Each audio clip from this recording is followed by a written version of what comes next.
What's going on, everybody? Welcome to the Awesemo.com NBA strategy show presented by Underdog Fantasy. I'm Dave Loughran at Laffy_D on the Twitters. Podcast listeners, LOUGHY_D. Joined, always an exciting time, by Greg Ehrenberg, filling in for Adam Scher, who's making his way, potentially making his way back if he makes it home. That's in question from Vegas. But Greg admirably filling in here to break down this two-game slate. What's good, brother? Yeah, it's good. And, because you and I, we do shows together, not all that frequently, but we do get along really well. So it's always good because we got to talk about Howard Stern and stuff beforehand. We got to catch up a bit. Old Howard Stern. Do you listen? I haven't listened in a while. I haven't. One of my really good friends, the one I was telling you about before, he still listens. And every once in a while we talk on the phone. He'll give me some highlights of what's going on. But no, I'm not anymore. Yeah, it's been a while for me. The last time I listened was he went, I actually can't even say this because you probably would know what I'm talking about, but he went to a convention basically where one of the most heinous acts ever was taking place. And he sent Wolfie there to interview these. I'll tell you after the show, just truly disgusting stuff, but I couldn't stop listening.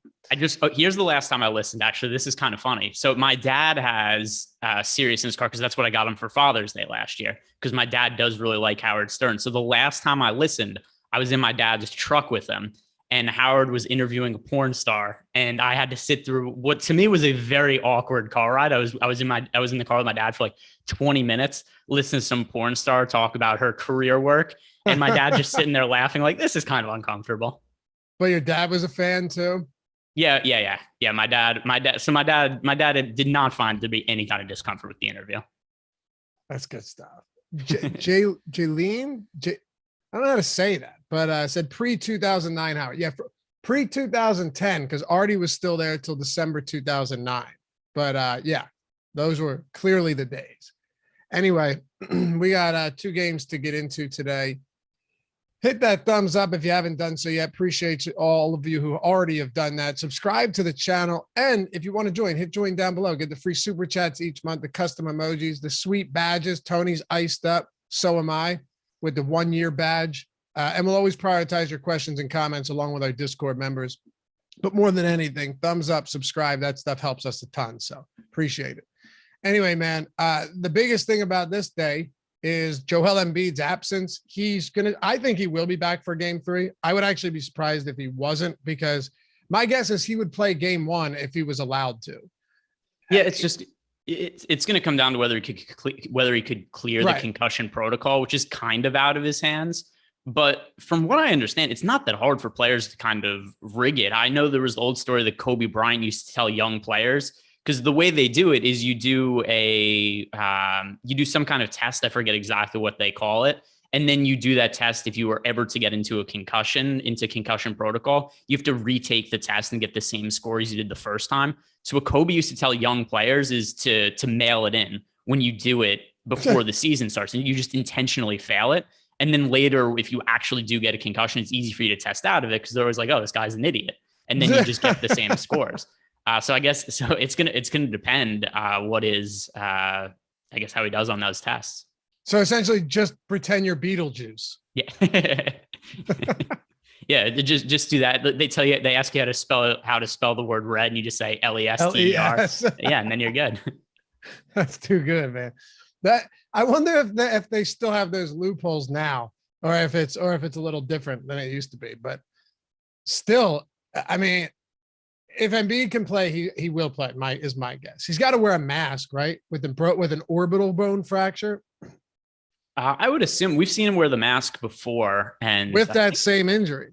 Yeah, so I'm sure that won't be an issue for him. What could be an issue for him is if he's not able to test out by game 3, it's just going to be so difficult for the Sixers, in my opinion, to win games without him, unless Harden just totally goes nuts. So, I mean, if they get into a 3-0 hole, even if he comes back, it's just hard to imagine that it would just be such an uphill climb. The last game was what, Thursday? And then I'm assuming the last game was Thursday. I'm assuming the game 3 would be Friday. So it gives him a week. I think it's doable. Yeah, I think it's definitely doable. It's just like you said, a matter of whether or not he can test out. Do you remember how he broke his orbital bone on the first time? I don't. So even the second, I don't. But just a quick thing. Even the second time, I was like, I don't remember it happening. The reason I didn't remember it happening is because the score was like a 40-point game in the fourth quarter, and all the starters were still. And I turned the game off at that point. Yeah. So I was really confused. I was like, I feel like I would have known, or I would have seen him get a concussion and break his orbital. Then I realized after the fact it was because it happened like well after I'd stopped watching the game. But what happened the first time? I don't remember. It was in practice, and Markelle Fultz was already kind of on the ropes when it came to the Philly fan base. And Markelle Fultz accidentally elbowed him in the eye. I think it was on a screen. I do remember that now. I do remember that now. It might have been his shoulder actually, but either way, it was Markelle Fultz in practice, his own teammate. So not great. But let's dive into this because this is huge with Philly. And as much as it sucks as a Sixers fan, this is the last thing I wanted to see happen. It blows. We just got ownership 3 minutes ago, by the way. It absolutely blows. But at the same time, it's kind of interesting from a DFS standpoint because you and I talk about, you talk about it live before lock. We talk about the same thing so often with teams. Granted, it's a different matchup. It's a new series. But when you lose a guy like Embiid, it completely changes everything we've known about Philly throughout the first 6 games of the postseason for them. Yeah, and even the regular season, because don't forget, for the longest time, Paul Reed was either not with the team or wasn't part of the rotation. And I almost think the media bullied Doc Rivers into playing Paul Reed more, because if you remember some of the interviews with Doc Rivers leading up to the playoffs, where the media was just asking him, is Paul Reed going to be the backup center? Is Paul Reed going to play backup center minutes? And Doc Rivers was pretty adamant that no, DeAndre Jordan is our guy. You guys think you know more than me. I don't. I watch every single game. DeAndre Jordan is our guy as the backup center. And then the playoffs start and it's not DeAndre Jordan, it's Paul Reed. But now I kind of wonder with Joel Embiid out, what happens to Paul Reed? What happens with DeAndre Jordan based on how they played the rotation in the first series? I tend to think Paul Reed is going to start at center, but I'm not 100% confident in that. Neither am I. But the one thing about Paul Reed that stands out to me is, well, first of all, he had some good minutes against Toronto. He had some bad minutes against Toronto, some rough minutes against Toronto, no doubt. But when you're talking about this Miami team, this is just a bunch of grown men out there, and they'll make your life very difficult. Reed on a per minute basis is very good though. And even if he doesn't start, or he does start and plays somewhat limited minutes, there's probably still an avenue for him to get there quite easily. Like 9 minutes, 16 DraftKings points in game 3. He had that one really bad game on the 18th. But aside from that, if you give him, how many minutes are you giving him today? Maybe you probably haven't done rotations yet, but if you had to guess, what do you think Paul Reed gets? It's so hard to say because it can depend if he starts or comes off the bench. But I mean, I think it's reasonable to give him like 22 minutes. And then what you do is you kind of protect yourself, because even in 22 minutes, he's the best value play on the slate. I agree. But the problem is if you start to give him anything north of that, then he's just automatically in 100% of your lineup. So I don't know that it's the most accurate projection, but I think 22 minutes is a good way to be like, hey, I'm going to run lineups. He's going to end up being my most rostered player. But at the same time, I'm not going to do 100% of Paul Reed, because I do still think there's a chance that maybe Charles Bassey gets center run. We could see DeAndre Jordan get the bulk of the playing time. But either way, I think Paul Reed is the number one cheap option to get to on this slate. He is the guy who should be in more lineups than anybody else. I'm just not totally sure what the playing time is going to look like. Just trying to look at something like last series for Miami, the one game that the Hawks actually ended up coming back from a 16-point deficit and winning. They had a Okongwu out there with Herter and Young and Bogdanovich and DeLon Wright, and the Miami Heat aren't that big. I mean, you have Bam, you got guys like, you have Tucker likely closing. He might not, but Butler, no Lowry, but Tyler Hero. Like, they're not a huge team. They're just physical. They're very good at boxing out. They're good at rebounding. I don't think, and obviously there's no good replacement for Joel Embiid, but what I'm trying to figure out is, what is the best answer to combat this lineup, this starting lineup specifically for Miami? Do you go smaller And do you end up throwing like a Harris at the 5 and see him get destroyed? Or do you throw out the decrepit DeAndre Jordan? Or do you say, you know what, Paul Reed, he's still got some positional problems for sure defensively, but he's a high energy guy. He can collect boards on the offensive and defensive end. Like, he might not be a good answer, but I don't know if there's a better answer today. Yeah, no, I agree with that. And the reason it would not be DeAndre Jordan for me if I was coaching, and I'm not a coach, obviously, and I don't agree with a lot of decisions Doc Rivers makes. But that aside, I think if you're really outgunned in a series, which the Heat are certainly more talented than the Sixers, as long as Joel Embiid is out, I think the way you try to level the playing field is with variance, and the way you up the variance is you shoot as many threes as possible. So with that in mind, that's where I would go with a smaller lineup, go with Paul Reed. You could start Thibault at center. That's also another viable path that I wouldn't be totally shocked with. We've seen the Sixers do that in the past, but I would try to get as much shooting on the court, and that would be either Paul Reed, Tobias Harris, or Matisse Thybulle at center, and you just chuck as many threes as you can, because if you're making a lot of 3-pointers, the defense kind of becomes a little bit more irrelevant. It's the equalizer. If you want threes, though, you don't want Thybulle. That dude stinks. Well, he's a better 3-point shooter, though, and could spread the floor better than most big men can. For sure. I mean, George Niang would really be the guy that you want shooting threes. He's just terrible defensively. Yeah, and then let's see. What did Thybulle shoot from 3 this year? Probably like under 30%. All right, so Matisse Thybulle from 3 this year. 31.5%.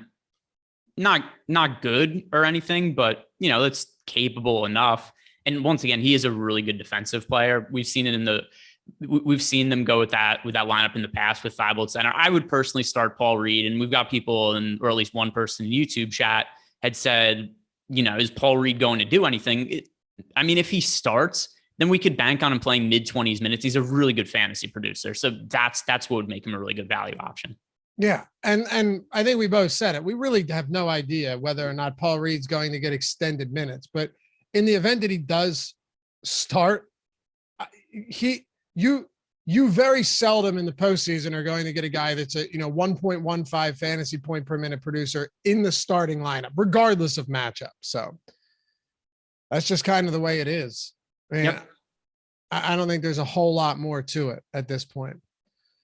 Yeah, and then and then just one other thing I was going to add. It's a 2-game slate. There isn't really that much value to be had. Right. It's not like this is a regular season game. We're looking for 35 fantasy points for Paul Reed at a cheap price point. If you just get somewhere in the neighborhood of 20, there's a pretty good chance you land in an optimal lineup. Yeah, and for anyone asking, you can just look at some of the. Not to say you should be a game log watcher, but if you do look at some of his game logs, the guy has had 8-minute games with 25 fantasy points. He can do that. Not to say he will today in a much more difficult matchup, but he can do that. And we have his ownership right now at like 28.7% on draft. That seems low to me. Yeah, totally agree. It is at, we just got the ownership run, 37% over on FanDuel. On DraftKings, like you said, it is, 28.7 at 4,200. That is for sure a number I would be over the top of if he's starting. No doubt. NBA ownership rankings are free today too. If you want to check that out over at awesemo.com, totally free. You don't have to sign up, nothing. You can just check them out. They're open to the public. Same with MLB player rankings and NHL player rankings. All that stuff today is free. But if you want to get a little bit deeper into it, take this a little bit more seriously, awesemo.com/join. Whether you want to do a weekly, monthly, annual pass, whatever it is, whatever sport, we have every tool for every sport that you can imagine. If these sites have contests, we have content for it. All these tools built by Awesemo himself, used by him to win quite a bit of money, managed by guys like, Steve Buzzard, the Colts, and Sean Zahn, and some amazing DFS players, amazing minds. So check it out. Week, month, annual. You can do one sport, every sport, no matter what you want to play it, what your budget is, how serious you are. We got you covered. And be sure to join our premium Discord too. You got a great community, and the Office Hours channel where you get the pros helping answer your questions each day and make you a better player. James Harden, let's get into this one. Still sub 10K. Again, it's a tough matchup, but he's going to have to do a ton today, Greg. I don't see any way he plays less than 40 minutes unless he gets hurt or is in foul trouble or it's a blowout. Yeah, and the other thing too is you just look at the numbers since he's been on Philly when Joel Embiid's off the court, and it's a massive usage rate, 36.1%. And I know a lot's been made of James Harden kind of being passive at times, both this year and last year. Some of it was injury related. Some of it was also he's just played with a bunch of other high usage players, whether it's Joel Embiid, Kevin Durant, Kyrie Irving. He's now the guy for this team. And it's not to say that Maxey and Harris won't also have elevated usage rates, but it just has to be Harden when you look at and also Harden, Maxey, and Harris might really be the only three guys that take a substantial amount of shots today. So I think so much was going to be focused on James Harden, the offense, not to mention that there's probably going to be long stretches of time where he's going to have to be covered by Tyler Hero. Also, it helps him a little bit that Kyle Lowry is out right now. So I think that James Harden, really without too much doubt, is the top pay-up option on the slate. Yeah, I agree with you entirely. Also, something to consider as well is when it comes to Harden's usage rate that you mentioned was what, 36% without Embiid on the floor? Is that what you said it was? 36? Yeah, 36.1. Yeah, that's really high, but it's not like, oh yeah, he has a 32% usage rate when Embiid is on the floor. He has a 21% usage rate in the 800 minutes he's played with Joel Embiid. That is an insane increase in usage. You're talking 15% in over 800 minutes. Yeah, and then once again, he's not just the guy who has to score. The rebounds are going to be there. The assists are going to be there. So there's a really high floor for Harden as well, because he's able to do it in multiple different avenues. And then also his price is still pretty modest. He's $9,800 over on DK, same price tag, $9,800 on FanDuel. His positionality makes no sense, but whatever. He's small forward eligible on FanDuel. He's been that way all year, but you're getting him for sub 10K. Whereas, the other pay-up options on the slate, Luka Doncic, Chris Paul, Luka's substantially more expensive, and I think they should be projected comparably. And then at least on FanDuel, Chris Paul is more expensive than James Harden. James Harden's more expensive on DK. But points per dollar, I think that James Harden is the guy to go to on the high end. I'm with you. And Maxey Maxey, Tobias Harris, like you said, those guys are going to have to do stuff, no matter whether they're effective or not. They're going to have to. You said it perfectly. Who else is it going to be? Paul Reed, if he starts, might get some putback opportunities, right? Cut a little bit around the basket, but he's not someone that you're getting the ball to. Danny Green will get his corner threes, get his 6-7 corner three opportunities today. He'll hit 3, he'll airball 4. Aside from that, though, the only guys you can, confidently expect to get a lot of usage, a lot of ball handling responsibility, and a shitload of minutes on top of that are Harden, Maxey, and Tobias Harris. Yep. Tobias Harris this year, 29% usage rate when Embiid was off the court, 26.4% for Maxey. Oh, that number I do think is a little bit skewed because Maxey, I think, kind of became a higher usage player as the season rolled on. Yeah. But either way, I mean, Harris, Maxey, Harden, like I was saying before, those are going to be the guys that take the most of the shots and reasonably priced on both FanDuel and DraftKings. I think that we have to look at Tobias Harris and Tyrese Maxey. While not quite the same priorities that James Harden is, there's still guys that we're going to want to get to in bulk on a 2-game slate. Is there anybody else from Philly that seems, somewhat viable today? Could George Niang end up being a guy that gets additional minutes if they're raining down threes? Could they go real small and Shake Milton gets more minutes? How do you see this playing out in Philly if it goes to where they're actually hitting their shots? I think that it needs to be like, we need to discern between that and if they're just getting smoked and need more defense. Yeah, so I think one thing that we have to mention too here is that Matisse Thybulle wasn't able to play the games in Toronto last series. So there were spots where like Danny Green was really popular, and we have to expect a little bit less playing time from him now that Matisse Thybulle is back in the mix. So a couple of different guys here that make sense. First, on FanDuel, I think that Thybulle at only 5% projected ownership, he is the most contrarian play that I view as having the most upside on FanDuel because of the defensive stats. Matisse Thybulle could play 20 minutes and could end up with like 5 blocks and steals in those minutes and then end up becoming really viable over on FanDuel.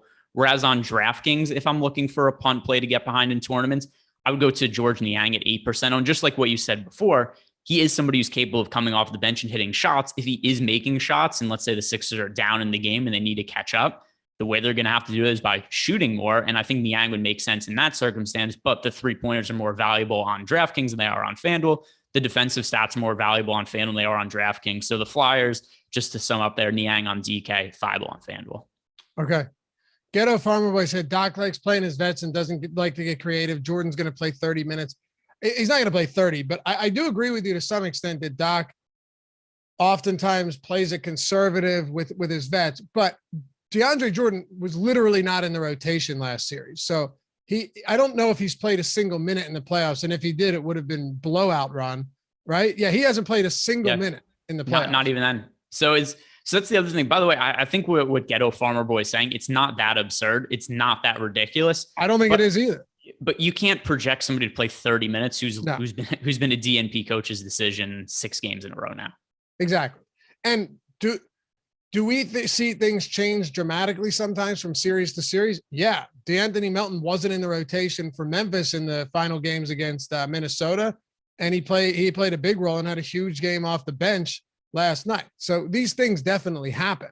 But if you're getting 30 minutes from DeAndre Jordan, you should just not show up to the game. Just seed the first 2 games and get some rest. Which, I mean, maybe that is the case for the 76ers without Joel Embiid anyway. But let's see, what is the most recent spread for this game now? 7.5. 7.5. Mm-hmm. It was 8.5.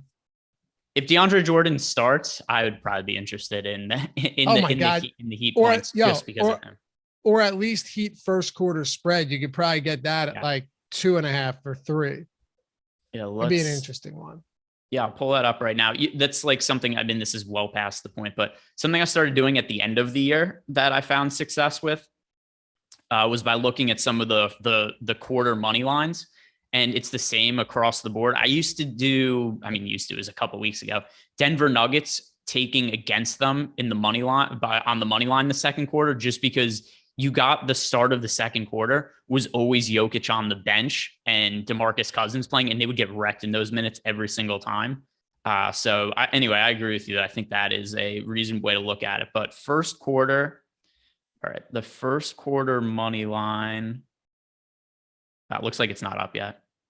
Really? Here it is. Never mind.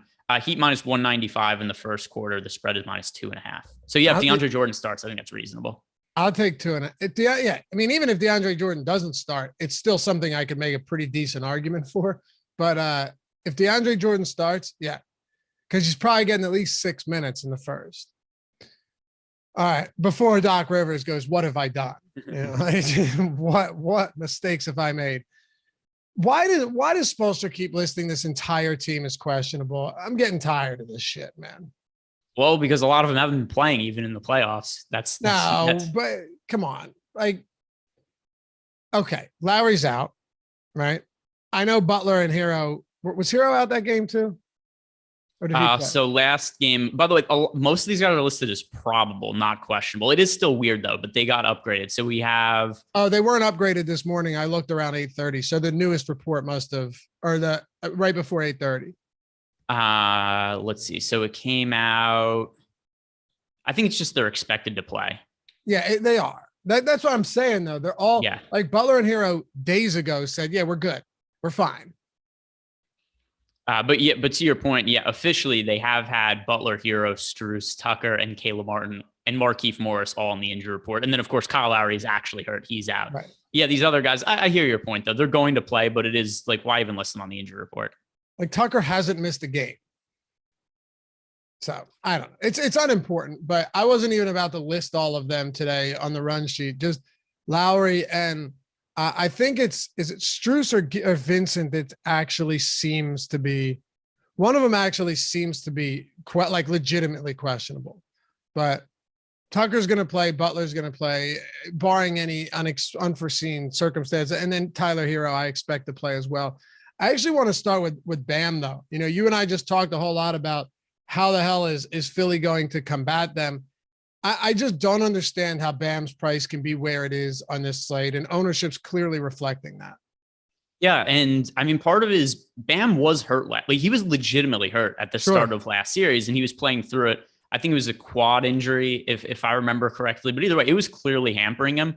But then by the time of the end of the series, he was looking pretty good. The closeout game when Butler and Lowry were both out, Adebayo played 41 minutes. He scored over 40 fantasy points, and he still remains really cheap. And then you also have to consider the matchup, like you were saying. And even if it's Paul Reed or DeAndre Jordan, whoever it ends up being at center, it is such a massive advantage for Bam Adebayo. And I know it's really hard to look at individual matchups like, oh, what does it look like when this guy goes up against this player? Any single big man that the Philadelphia 76ers throw out today is going to be horrific on defense. There's nobody they're going to throw out there who's going to be competent. So yeah, this is a really good spot for Bam Adebayo. And he's not my favorite pay up option on the slate because that's James Harden.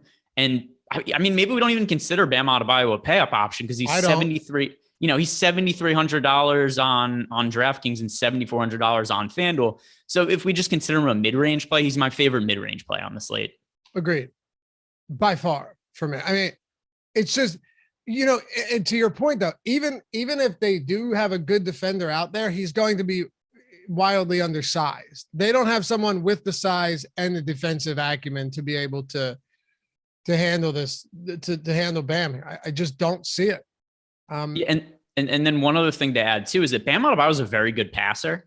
And last year he racked up a lot of fantasy points through his assists and his ability to pass. One of the reasons it's gone away this year is because they have Kyle Lowry now, and he's somebody who facilitates a lot of the offense. But when Lowry's off the court, the ball is in Adebayo's hands more, and we do see an increase in his assist rate. So that's another avenue that he's probably going to score fantasy points from today. Yeah, he can get it done in a variety of ways. Those are the type of guys we're looking for. He should be over 8K today, but he isn't, and that's fine with me. How about the rest of Miami, though? If we're just breaking this down from top down, we already hit on Bam. Butler's getting, average ownership for a 2-game slate. I think a lot of that probably has to do with the fact that Harden's going to be very popular as well. And, Luka's getting a lot of ownership. So it's even Chris Paul is getting more than him. It appears that Butler to some extent is kind of a casualty of the slate. Yeah. And then, once again, he's going to be somewhat popular just because it's a 2-game slate, but he's 10,700 on FanDuel. That is a really, really steep price to pay for Jimmy Butler. So I find it difficult to really get to him over on the FanDuel slate for me personally. And then what is his ownership at on FanDuel right now? Let's see. So Jimmy Butler is projected for 27% ownership at 10,700. That's a number to be underweight to, in my opinion, for sure. And then over on the DK slate, we have Jimmy Butler projected for, this is kind of weird. He's 10,700 projected for 27% ownership on FanDuel, 9,200. He's projected for 24% ownership on DK. So with that in mind, I think he's much more reasonable on DraftKings, 1,500 cheaper and less ownership, but he still isn't quite the same priority as a lot of the other guys that we have. It's a 2-game slate, so you can't outright say like, hey, I'm fading Jimmy Butler at 9,200, but I want to play Luka ahead of him. I want to play Bam. I want to play Harden. I want to play other guys on the Sixers. So he's not a high priority option. No. Yeah. And 23% on a 2-gamer is not that much. Yeah. Your second highest owned player. Look at the ownership on Max Strus and PJ Tucker and Tyler Hero. I mean, this is where most of the ownership outside of Bam Adebayo is coming from. Yeah, and it's funny, the chalk PJ Tucker in the playoffs keeps working out, but in the regular season, if we were to tell people to go play a bunch of PJ Tucker, people would have gone nuts about it. But now they've seen PJ Tucker play a few games in a row, and everybody wants to play PJ Tucker. Yeah. I tend to want to be underweight to him at 38% on DraftKings, and then on FanDuel he is at 27%. I think the pivot here is Paul Reed, considering that we have, at least on DK, Reed's quite a bit less popular. Reed at 4,200 is projected for 29% ownership. And then at 4K, PJ Tucker projected for 38. That's the pivot I want to make. Yeah. I think ownership will be dramatic.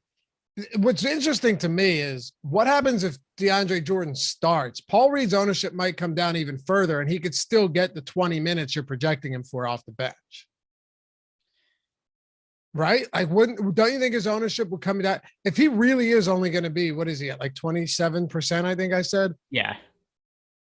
That would be, that would come down even further. He's at 28.7. So yeah, definitely something to monitor here. Do you think anybody else, just value options? Gabe Vincent, Caleb Martin. Are any of them, assuming everybody's active outside of Kyle Lowry, who's already ruled out, are any of them somewhat viable in large field tournaments? Yeah, Vincent and Strus for sure. I mean, the field is getting there in a pretty big way. So right now, especially on Strus is projected for 43% ownership. Right now on DK, we've got Gabe Vincent somewhat popular as well at 29%.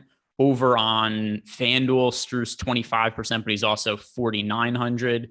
Gabe Vincent 4,800 project for 24% ownership. But, it's a pretty big void to fill in the absence of Kyle Lowry. And that makes all three of Max Strus, Tyler Hero, and Gabe Vincent look a little bit better. The thing to me that I'm not sure what to do with is Victor Oladipo, because I know a lot of people are going to, number one, there's the name value equated with with Victor Oladipo, but then there's also the fact that he played really well as a chalk play in the last game. So a lot of people are just going to want to gravitate towards Oladipo, and he could be the guy who ends up getting bigger minutes, and maybe he ends up starting. But he was a DNP coach's decision, even when he was healthy for the majority of the regular season. Yeah. So I think Vincent and Strus are both ahead of Oladipo in the rotation. I'm not 100% sold on that because, once again, Oladipo played well last game. But I do think it's the most likely scenario that Vincent and Strus both play like around 30 minutes and Oladipo's closer to 20. It's tough too, because with Oladipo, before you were getting a very discounted price point. I mean, you had him at 4,500 in that first game where he got some minutes and nobody played him really, but then 4,500 in the second game with, what was it, Butler and Lowry out, right? Yeah, it was both of them out and they closed the series. 5,100 isn't absurd, but I don't think you can, and you just kind of, you hit on all of it. You can't project guy that played 2 games in this series. I think he only played 2 games in this series. Yeah, he was a healthy DNP in games 1, 2, and 3. Yeah, right. Does he go back to a DNP? No, but who do you think starts? Do you think it's Vincent again? I kind of have to look at what they did the entire regular season and not just what happened last game. But yeah, I think it's the same starting lineup as last game, but with Butler starting in place of Oladipo, and then it would be Vincent, Strus, Butler, Tucker, Adebayo. Let's see, what was the starting lineup for them? Well, the game before that one. Yeah, so this was the starting lineup 2 games ago. Vincent, Strus, Butler, Tucker, Adebayo. And then we got 23 minutes of Oladipo off the bench. Mm-hmm. But also, so one other thing with that game is that Tyler Hero got hurt during it, only played 21 minutes. I don't think that's the most likely scenario. So yeah, probably somewhere like, I wouldn't feel comfortable giving Oladipo more than 25 minutes, but I think low 20s is probably the most reasonable projection. And I would pay attention to Max Strus here. Just like, we know Tucker's going to play. We know most of these, like Butler and Hero. Max Strus, there's no real, I haven't seen anything that's like, yeah, I'm going to play. So if he ends up sitting, maybe more minutes go to Oladipo there as well. But as it stands right now, I don't see that being the case. All right. Dallas and Phoenix. Let's get to it. Before we do though, our partners, Underdog Fantasy, man, they have got some ridiculous stuff going on over at Underdog. They had talked about an announcement that they were going to have, and now they have a $10 million prize pool. I think it's $10 million for the upcoming NFL season. I mean, if you're not stoked about that, I do not know what to tell you. And tonight too, you get the Monday Night Hoops, 25K, 5K up top. It's an awesome contest. We've got a lot of screenshots. Bless you, Jordan. Double sneeze over there. A lot of screenshots coming in from people playing Underdog. If you're going to sign up and check it out, if you want to get on some of this best ball stuff, you got the Monday draft too coming up. We're doing Monday mock drafts with Matt Savoca and Nick Lepre today over on the Fantasy channel. That's at 4:30. All of this, it's going to be a great season. Even closing out the NBA, you got some great contests there. Use the promo code Awesemo, AWESEMO. Double your first deposit up to $100. Again, AWESEMO. UnderdogFantasy.com. Download it in the App Store, wherever. It's a great site. You will thoroughly enjoy it. I use it frequently. All right, let's talk about the Dallas Mavericks. I was just going to ask, did you do any of the Underdog playoff drafts?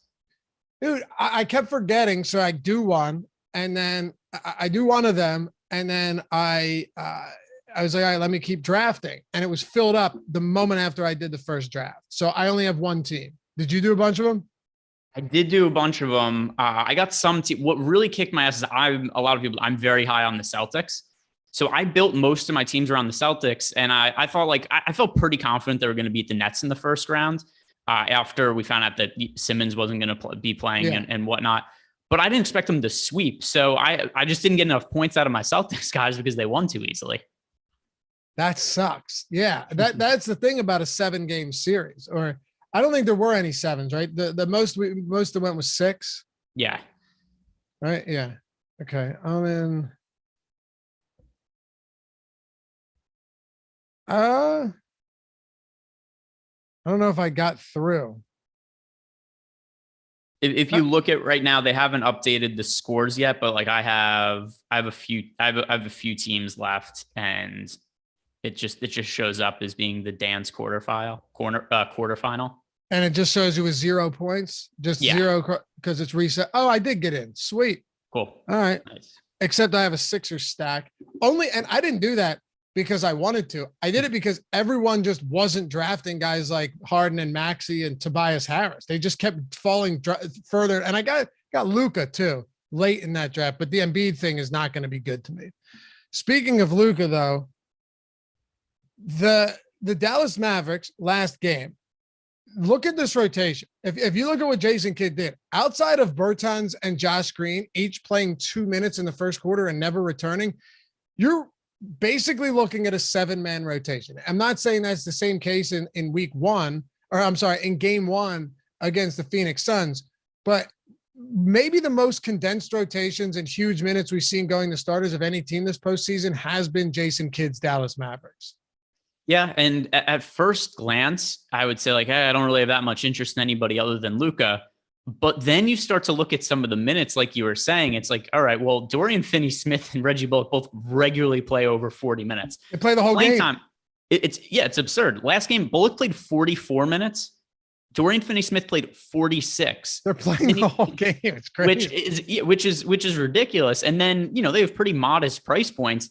It's kind of hard to get away from them on a 2-game slate for that reason. So it's not that they're my favorite plays or anything like that, but $5,800 for Dorian Finney-Smith in the regular season. Yeah, that's a salary we would never play Dorian Finney-Smith at. It's not that bad if we're going to expect 44 to 46 minutes, which, by the way, if they're going to compete with the Phoenix Suns, that's what they need to do. The Suns are miles better than the Dallas Mavericks. So Dallas needs 2 things to happen.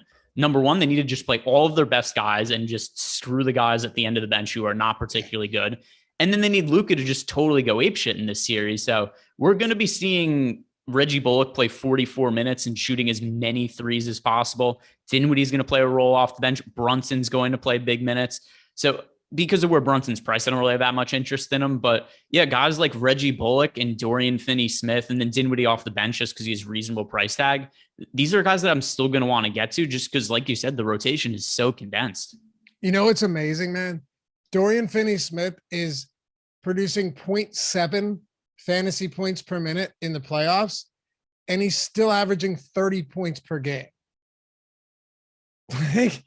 He's still averaging 30 fantasy points per game on 0.7 fantasy points per minute, which goes exactly to what you were just saying. You just have to take the playing time. He played literally all but 1 minute in game 3, all but 2 minutes in game 2, all but 4 minutes in game 1. He hasn't played less than 40 minutes in the entire series. You don't have to like the guy, but you have to like the minutes. Yeah, exactly. And it's the same thing I was saying before about the Philadelphia 76ers, where you go, what do you do when you're playing against the team that's just much better than you? You have to shoot a lot of threes and you have to make a lot of them. And the way you're going to do it is guys like Dorian Finney-Smith is capable of spacing the floor as a big man. And Reggie Bullock also, he's a very good three-point shooter. It's the only NBA skill he really has, but he's a good shooter. And that's going to be really valuable for them in this series. So he's going to be on the court to space the floor alongside Luka a whole bunch.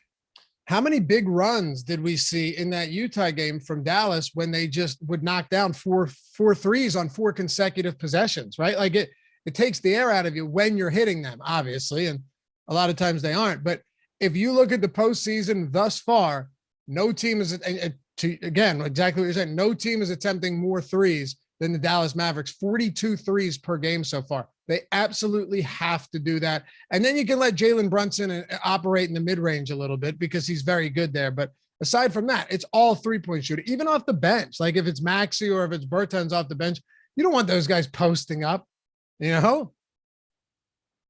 Yeah. Right. So, no, I agree. You don't want any of that. The only guy off the bench that I really think is worth playing here is Dinwiddie, because he is now $5,600 over on DK. On FanDuel, he's $5,200. He's not going to play quite the same minutes as those starters, but still somewhere around 30 minutes from Dinwiddie. He's not a bad points per minute fantasy producer. He's also going to have a slightly easier matchup coming off the bench as opposed to playing against the starters. So I do view him as a pretty serviceable value option in both FanDuel and DK. Okay. You want to talk to Suns here then? Let's do it. Hit that thumbs up too. We got 415 people watching on a wonderful Monday morning, talking a little bit of basketball. I'll have the Awesemo, or the Odd Shopper top NBA bets coming up in this afternoon around 1 or 2 o'clock Eastern time over on the Odd Shopper channel. Check that out. Greg's doing the MLB betting video as well. You got that too? Did you already finish that? No, the lines were not posted this morning. So yeah, I'm going to be recording that right after this. Yeah. So check all that stuff out. Got PGA content over there. A lot of great stuff. We'd love to have you guys come and join the channel, subscribe. It's Odds Shopper, all one word. You'll find it quite easily. The Phoenix Suns then, you said, a markedly better team than the Dallas Mavericks. Personally, I've had an insane amount of fun watching the Mavs in that series. I didn't think I would, but it's been awesome.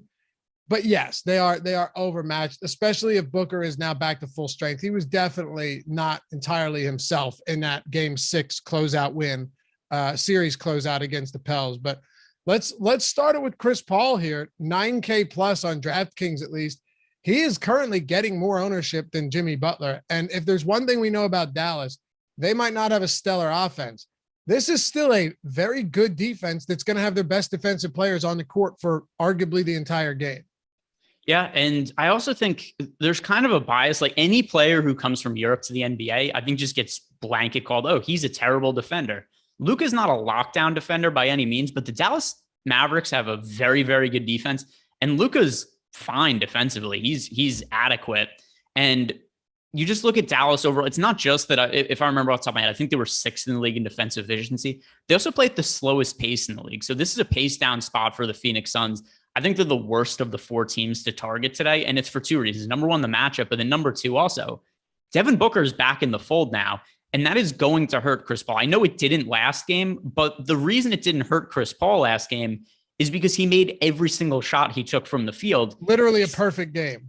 He had one of the best games a point guard has ever had in NBA history. He shot 14 of 14 from the field.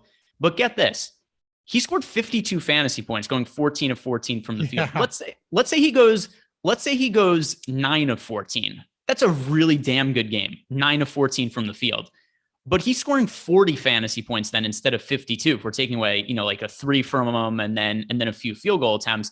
So he would not have had, and he still didn't have all that great of a fantasy game, going 14 of 14. I think he's a very weak play for this slate, considering what we saw last game with Booker back in the mix. I'm with you. Now, Chris Paul.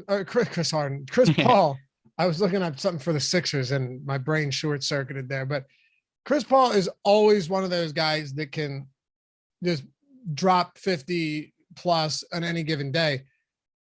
But everything you're saying makes sense. And Booker's back. 14 field goal attempts and 4 free throws. Fine usage. It's in 36 minutes. His usage rate was, I don't know it. I'm going to say he had like a 24% usage rate in this game, 25%, something around there. Yeah, 25.8. Okay, so yeah, almost. We said 25.8. Yeah. So yeah, which is fine. But at 9,100, and you're taking away some of those potential assists, which I still anticipate Chris Paul distributing quite a bit with Devin Booker on the floor. It's still going to be tough. Devin Booker is your clear go-to guy as a scorer. What do you have Paul projected? What do we have Paul projected for? Let's see. And by the way, something else I'm going to mention about Chris Paul. At the end of the regular season, he was priced in the 7K range, and it's not like he was a high priority play then. Right. So we didn't want to play Chris Paul when he was 7,600, but we want to play him now when he's $9,100 on DraftKings or 10,100 on FanDuel.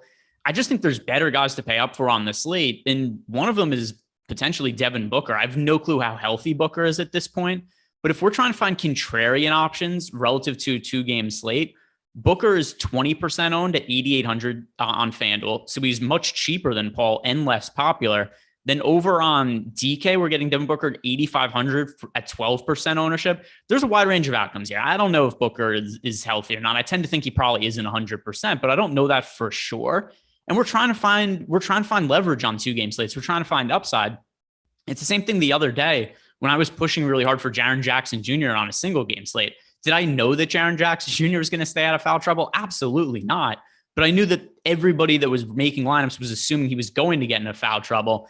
And just based on Devin Booker being 8,500 with 12% ownership, it looks like the pricing algorithm is expecting he is 100%. The field is expecting he isn't 100%, and he might be. So that's why I think that Devin Booker is one of the better contrarian payoff options on the slate. I like pivoting off of Chris Paul and getting to Booker instead.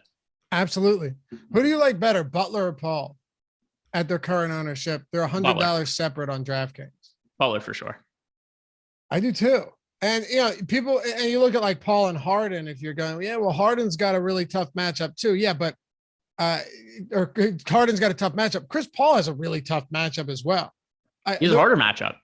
Harder matchup. Yeah. The reason Dallas is not a stellar team is not their defense. Like that's why they're good is their defense. The reason they can hang is their defense. And then they can just get hot and go on these runs with knocking down a bunch of threes. But yeah, look, the Jaren Jackson point that you made for the single game slate, all of that plays into something similar here when you talk about Devin Booker. Now the rest of Phoenix, though, now that Booker is back, I just hate playing these guys, and I'm not saying that you're going to be able to get away from them, but and we'll talk about Ayton in a second. Like Jay Crowder, though, Mikal Bridges is 6,100. He's pulling 30% right now. Some of these, that seems like a lot. $6,100 for Bridges at 30% seems shockingly high, but maybe I'm just missing something. No, I think the assumption from everybody is that I don't. It's hard to equate to put an actual percentage, a percentage on Devin Booker's health. But I think everybody's just kind of assuming like, hey, Devin Booker wasn't all that good last game. Let's write him off and just project everybody else on the Suns better. Maybe. If that's the case, though, I can say with relative confidence that I would be happy not to have 30% of Mikal Bridges or even Jay Crowder. What do we have Crowder at? 33%.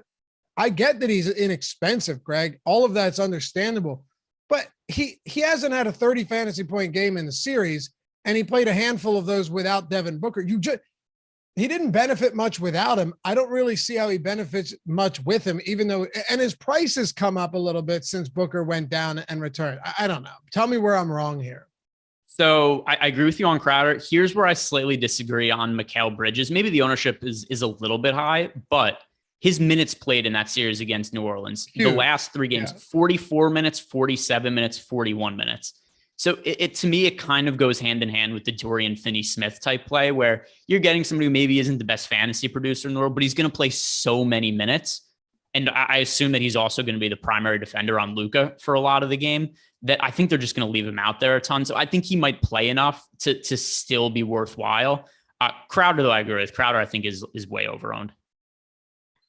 I'm just curious to see what Bridges' fantasy point per minute is. He's 0.76 fantasy points per minute, $1,000 more expensive than Finney-Smith. And he had that one really solid game in game 5. So yeah, you're right. The minutes are definitely there, but with Booker back, I honestly don't think I don't think $1,000 increase on Bridges over Finney-Smith when their per minute production, if you put Booker back on the floor, is probably identical. I don't know if it warrants $1,000 increase, but we'll see. What do you want to do with Ayton?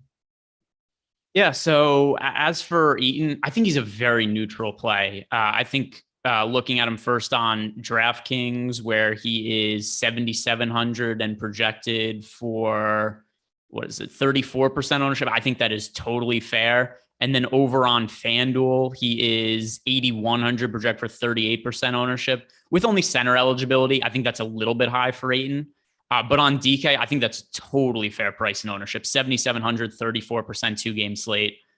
I think that's somebody I would almost be lockstep in the field with. Anybody else for Phoenix stand out?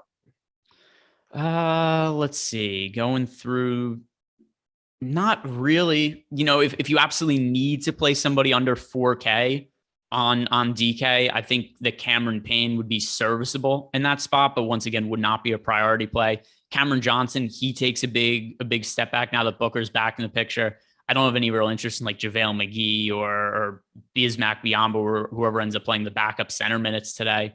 So not really. I think the number one thing I'm looking at from the Suns is taking some shots on Devin Booker and just hoping he's healthier. Hey, leave some comments down below if you're watching this after the fact. We always try and read and respond to all of them, even the less forgiving ones. Sometimes, I mean, actually, Josh isn't on the show, so it shouldn't be too bad. Man, when I do shows with Josh, you should see the comments. I revel in it, Greg. Like I'll go there a couple hours after and just read some of the vitriol being spewed from the community. And man, love him or hate him, you know, you love him or you hate him. He's very polarizing with everything, whether it comes to what he thinks about DFS, what he does when he takes shits. So like we've got CW89 right now in the chat, and he's saying, "I've got to poop." Chat, should I wipe or be contrarian and do a no look wipe? Just be Josh Engelman. You don't wipe, you don't wash your hands, you just go on with your day. Wait, what's a no look wipe? Oh, wait, no look, no wipe. Oh, okay. No. Yeah, he's saying don't look, like just assume nothing's wrong and not wipe. Yeah, I mean, that's a very confident strategy. But once again, that's what Josh does. But I think the strategy, there's some calculation there because you have a pretty good idea of what the damage is going to be. You know what I mean? Like you can calculate relative to a decent level. Like, is this going to be bad? Or can I get up and walk away? Not to say anybody should ever do that, but I think you should. I think you usually know.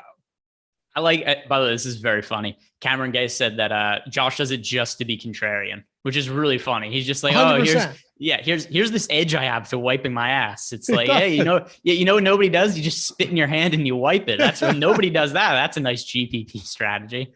Right. Exactly. Whenever I ask him questions now, it's just like, well, I know what your answer is going to be because you already know what my answer is first. Right. It's just the way it goes.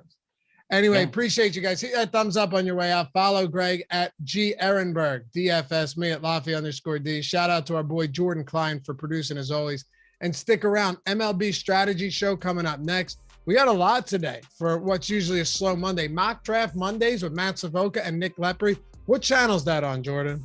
The Best Ball channel or the Fantasy channel? Best Ball.